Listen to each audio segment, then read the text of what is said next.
Hi guys.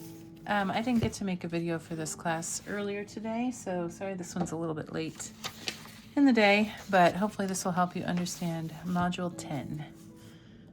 So this is Module 10B. We do have a quiz that's going home on Thursday over all of Modules 9 and 10, so make sure you study for that by doing your study guides for Modules 9 and 10. So to review the beginning of Module 10, we're going to talk about solubility.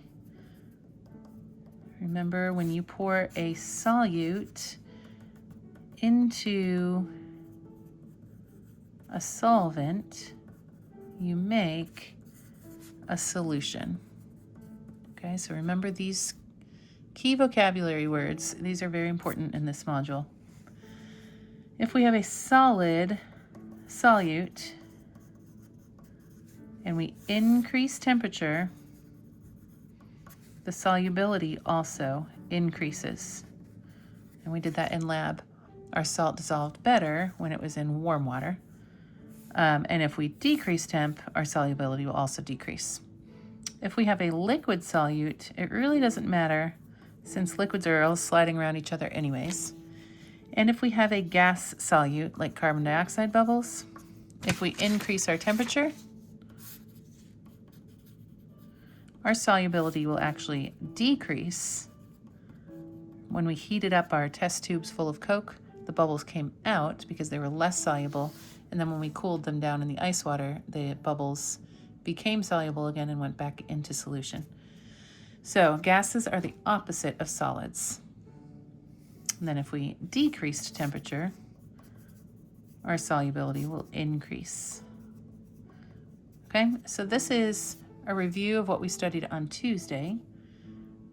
And today and on Thursday, which would be tomorrow, we're going to be talking about exothermic versus endothermic dissolving of substances. Exothermic literally means heat, thermal heat. X is out of. And endo is heat into. So an exothermic reaction or dissolving produces heat, and heat comes out of it. An endothermic reaction or dissolving absorbs heat, heat goes into it.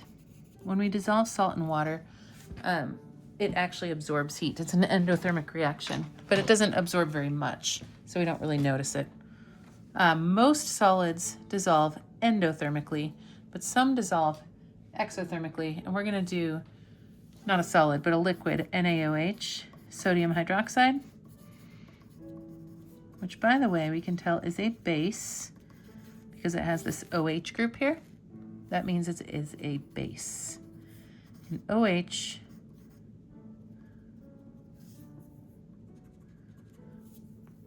has a negative charge on it and can accept a proton, meaning it's a base. Okay, so this is review from Tuesday. And we're going to do one of the practice problems to help review everything we learned on Tuesday. And that is practice problem number 5. I have it right here. One popular test for lead, which is Pb2+. The word lead in Latin is plumbum, and that's why lead is Pb on the periodic table. One popular test for lead contamination in drinking water is the chloride test. This test involves adding NaCl to water.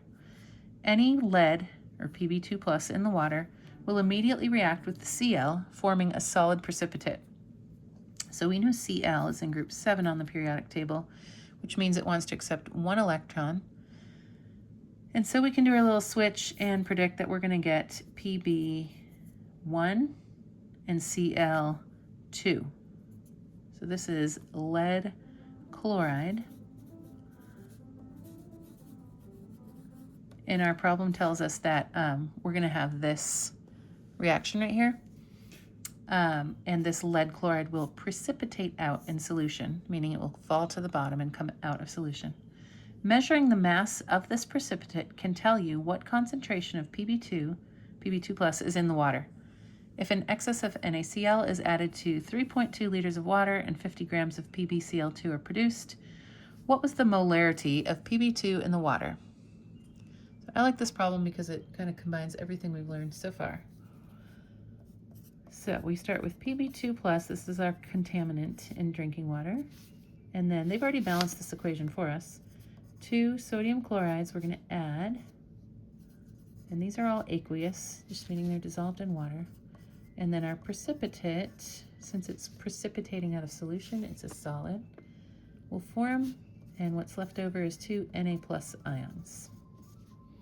Okay, so this is our chemical equation. It tells us that 1 mole of lead reacts with 2 moles of sodium chloride to form 1 mole of lead chloride and 2 moles of sodium ion.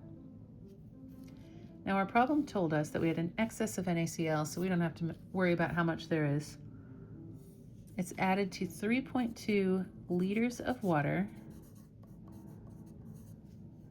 and 50.0 grams of lead chloride are produced. What was the molarity of Pb2 plus in the water?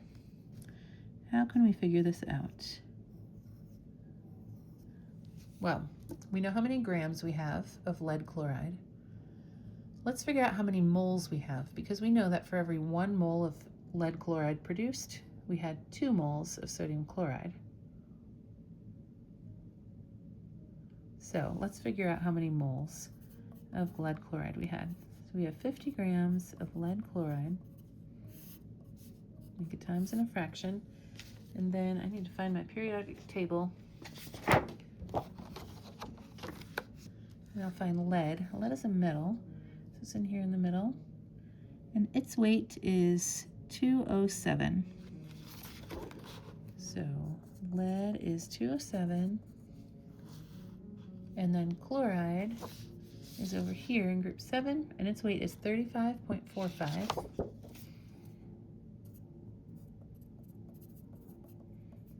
And I have 2 of them because it's PbCl2. So I'll add these up. And since I'm using my phone to record, I don't have my calculator. So I'm going to pull up the answer key, since it has it all written for me.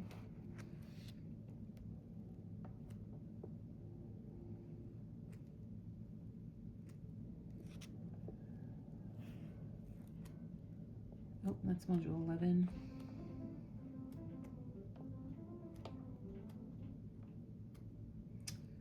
Okay. So this adds up to 278.2 grams per mole, and so I can plug that in here now. I know that there are 278.2 grams in 1 mole of lead chloride, and then I do this calculation, 50 divided by 278.2, and I get 0.180 moles of lead chloride. Now, I have 3 significant figures because I started here with 3 significant figures. Okay, now I know that for every 1 mole of lead chloride produced, I used 2 moles of sodium chloride and 1 mole of lead. So since this is 1 to 1, I know that this is going to be the same, 0.180 moles of lead produced. Okay, now I can find the molarity of the lead. I had 0.180 moles of lead, Pb2 plus, and they gave me the volume of my sample. That's how much water we tested. And now all I have to do is divide. Remember, molarity is moles per liters. So now I divide, and I'll get 0.056 moles molarity of Pb2 plus. This number, 0.180, had 3 significant figures. but my volume was given with only 2 significant figures, so I have to reduce down to 2 sig figs. Okay, so that's a little stoichiometry and a quick molarity problem. We're going to do some more problems at the end that have to do with the rest of this module. Okay, so that was molarity. Molarity with an R. There's another quantity in chemistry called molality with an L. If you have a lisp, these are hard to say. So molarity again is big M. This is molarity, and it is moles per liter. Okay, little m is molality with an L instead of an R, and this is moles per kilogram of solvent. Okay, now the differences here is that this is the number of moles of whatever you're measuring per the number of liters of the whole thing together. So here in this lead problem, we had 3.2 liters of water. And that was the whole sample of water that we had. With molality, we have the number of moles of whatever we're studying per kilograms of just the solvent. So it's not the solvent plus everything that's dissolved in it, it's just the solvent. The kilograms are the mass of the solvent. Okay, so molarity is total volume of solution. And in molality, it is mass of only the solvent. Okay, now we use molarity more in lab. Molality is used mostly with freezing point depression and boiling point elevation. And the girls making ice cream are going to be telling us all about this in their presentation. The freezing point depression means that the freezing point goes down from what it normally is. Water normally freezes at 0 degrees Celsius or 32 degrees Fahrenheit. If you add salt to the water, it makes that freezing point come down, and we can calculate how much it comes down by with our freezing point depression equation. And we're actually going to be doing this in class on Thursday as well. So our equation for freezing point depression is delta T equals negative I KF, and that's a subscript, M. So this might look really weird at first, but we'll go through each part. So delta means the change, and T is the temperature. So delta T is just the change in temperature, or what our freezing point is going to change to. Equals, it's negative because our freezing point is going down. I is the number of molecules or ions that the solute splits into.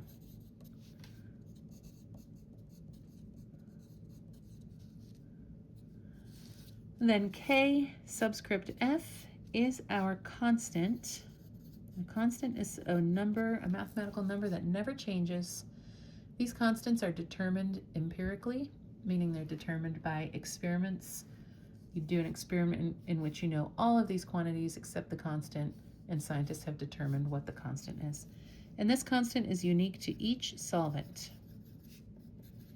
So water has its own constant, acetone has its own constant, ethanol has its own constant, and there will be charts of constants you can look up. And then this little m is molality, which again is the number of moles per kilogram of solvent. Okay? So let's do practice problem. Mommy, Yes? where's Roxy? She's sleeping in her bed. Practice problem number 8. If you want to lower water's freezing point 18 degrees by adding NaCl, what must the molality of the salt solution be? Okay, so we have our equation, delta T equals negative I KFM. And And this is number 8. They gave us Kf is equal to 1.86 degrees centimeters per molality. Okay. They also gave us delta T, because it says if you want to lower water's freezing point by 18 degrees, so we want delta T to be 18 degrees Celsius. And then they gave us the thing that they're dissolving into the water, which is NaCl. Okay, and our delta T is actually negative because we're going down. So our delta T is going to be minus 18 degrees Celsius. NaCl, when it goes into solution, this is an ionic compound. We know that really well because sodium's on the left side of the periodic table and chloride's on the right. So when this gets into solution, it's going to split into Na plus and Cl minus. Those are two different ions. So the I here up in this equation is going to be 2, since it splits into 2 ions. Okay, we've got our Kf, we've got our I, we've got our delta T. All that's missing is molality. So let's plug this in now.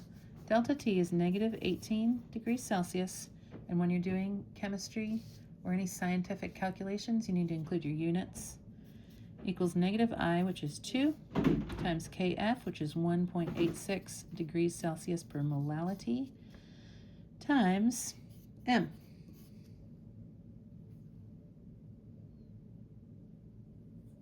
So I don't have my calculator again, but here, to solve for M, we would divide by negative 2 and times 1.86. And we'd end up with M equals 4.8 molality. Okay? And you can just abbreviate molality as little m. It's a little confusing because little m is also for meters. But if you're dealing with solutions, you're not going to be dealing with meters, probably. All right, now, the book went through this a little bit, but didn't draw a diagram. So I'm going to draw this diagram for you, just to clear up any confusion about melting point, freezing point, etc. When a solid goes to a liquid, it's melting. When a liquid goes to a gas, it's boiling. We know that already. What's it called when a gas goes to a liquid? So the gas drops in the air. If you're drinking a cold water and ice water on a hot day, you get all of these beads of water on the outside of your glass. Those are called condensation. When a gas goes to a liquid, it is condensing. And then when a liquid goes to a solid, we know this, it is freezing. Okay, so the melting point is the same as the freezing point. And the boiling point is the same as the condensing point.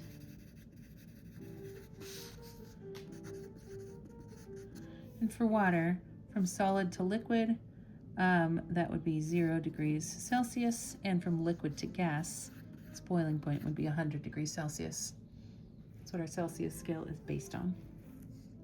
All right, so that was freezing point depression, this equation. Now, boiling point elevation is the same idea. We'll get delta T. We're raising our boiling point now by adding in salt or some other solute into water or some other solvent. And we're going to raise the boiling point by doing this. So I will now be positive, and we'll have our constant, but it's B for boiling instead of F for freezing, times N. So it's the same equation, just with those slight changes that it's positive and KB instead of KF. So when you add salt to your water, it actually takes a little bit longer to boil. So we'll do practice problem number 10 to do this one. What is the boiling point of a solution made by mixing 75.0 grams of zinc chloride with 375.0 grams of water. We know the KB is 0.512 degrees C per M. All right, what is our I? Zinc chloride. When zinc comes apart in water, since it is ionic, it's going to form ions. And how many ions are there? Zinc, if we take zinc chloride apart, you can do the unswitch, right? We'll get zinc 2 plus and chloride 1 minus, because there's a 1 and a 2 there, those switch. Or you could look at your periodic table and see zinc is a transition metal. So this is the better way. Transition metals can vary in what they split into. So here's zinc with 2 plus and chloride with 1 minus. But how many chlorides are there? There's 2 chlorides. So we're going to have 2 chlorides plus 1 zinc. That is a total of 3 ions in the water. So now we have everything we need to solve this equation. We're looking for the boiling point. So delta T equals I, which is 3, times KB, which is 0.512 degrees Celsius per molality. And what is M? Well, we can calculate that. Molality is, look on my other page here, the number of moles per the kilograms of solvent. So how many moles of zinc chloride do we have here? I'm running out of room, so I'm going to write it up here. Zinc chloride, let's calculate what is its weight per mole. Zinc weighs 65.4 and chlorine weighs 35.45, and we have 2 of them. So adding this all up, we are going to get 136.4 grams per mole.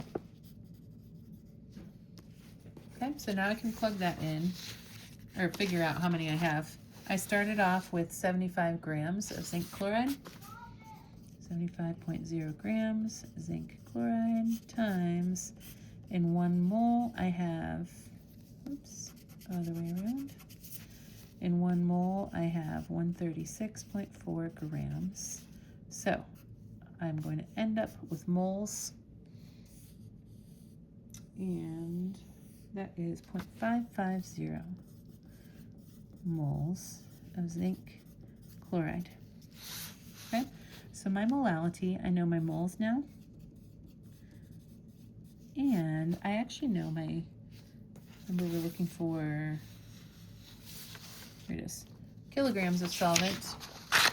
So I know my number of moles, and I know my kilograms of solvent. They gave that to us, that we were using 375.0 grams of solvent, H2O. This is in grams, and our molality is calculated with kilograms, so we can change this to kilograms. I can just do this in my head, right? I just go 1, 2, 3, because I know that there's 1,000 grams in a kilogram. Okay, so now I can calculate the molality, 0.3750 kilograms. My molality is 1.47 little m.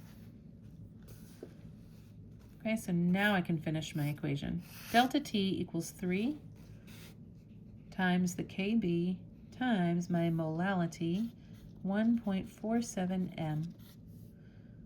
Delta T is going to equal, if I times all this out, these units will cancel, and I'll be left with degrees Celsius, and it will be 2.26 degrees Celsius. Now, that's delta T. That's the change in temperature. My boiling point of water is normally 100 degrees Celsius, so I just have to add this on. My final T boiling will be 102.26 degrees Celsius. And that is my answer. Do need to check significant figures.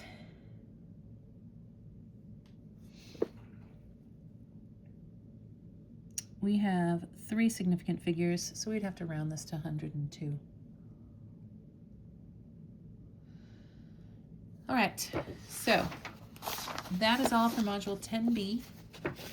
If you have questions on any of the other practice problems, let me know, and I'd be happy to do them. Otherwise, I will see you on Thursday in class, and I got most of your outlines for your projects. So thank you for those, and I will see you later.